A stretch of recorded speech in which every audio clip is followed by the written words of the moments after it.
Donc en général, pour cartographier les zones, on utilise les campagnes scientifiques en mer. Le problème des campagnes en mer, c'est qu'elles ne peuvent pas être partout et tout le temps. Donc ça veut dire qu'elles couvrent des zones précises, elles couvrent des périodes de l'année précises. Et donc il y a des trous forcément dans ces campagnes scientifiques-là. Pour compléter en gros les connaissances qu'on a avec ces campagnes scientifiques-là, on essaye de trouver d'autres sources de connaissances. Et les pêcheurs, pour ça, c'est intéressant parce qu'ils sont en mer toute l'année. Ils sont à peu près partout. En tout cas, en France, il y a à peu près des pêcheurs partout sur la mer, quoi. L'objectif, c'est de réussir à traduire cette connaissance empirique en connaissance scientifique. Alors, l'objectif de la thèse, il y a un objectif écologique. C'est de cartographier les habitats des poissons. Et globalement, nous, on s'intéresse surtout aux frayères et aux nourriceries. Donc, c'est les endroits où ils se reproduisent et les endroits où les juvéniles grandissent, donc les petits poissons. Donc on cherche à cartographier ces zones-là pour 3 espèces en particulier, la sole, le bar et la sèche. Ce qui est innovant dans la thèse, c'est de le faire sur la base de la connaissance des pêcheurs. Et pourquoi on s'intéresse à ces zones-là ? En fait, c'est des zones qui sont importantes pour le renouvellement des populations de poissons, tout simplement.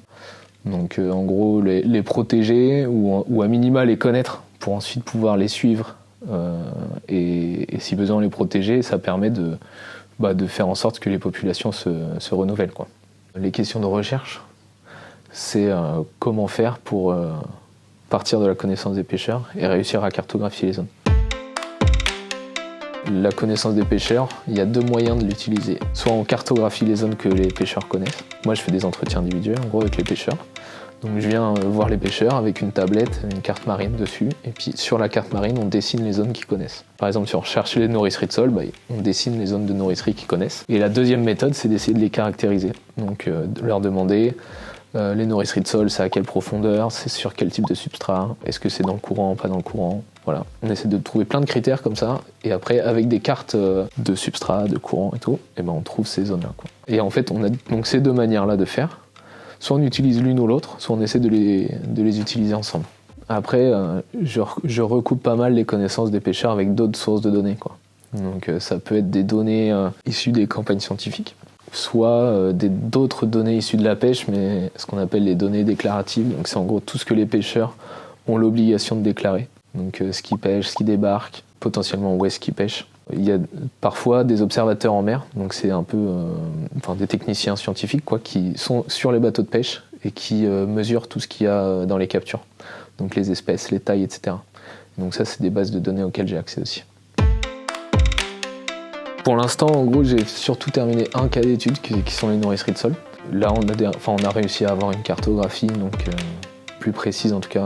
Pour l'instant, on n'avait pas de cartographie des nourriceries dans le sud. Et maintenant, on en a une. Voilà, ça c'est un premier résultat. En fait, ce qui était intéressant, c'est qu'on avait un modèle qui existait, un modèle d'habitat, donc c'est-à-dire on essaie de prédire où va y avoir des juvéniles de sol avec les descripteurs environnementaux. On a les cartes de ça, et en fonction de ça, on essaie de prédire où est-ce que vont être les juvéniles de sol. Donc on pouvait avoir une pré-carte de là où on pouvait s'attendre à avoir des nourriceries de sol, dans le sud. Et on a comparé ça à la connaissance des pêcheurs. Et du coup, on a pu montrer qu'avec la connaissance des pêcheurs, tu peux affiner ça, en fait. Alors pour la sole, par exemple, les zones de nourricerie, c'est proche de la côte.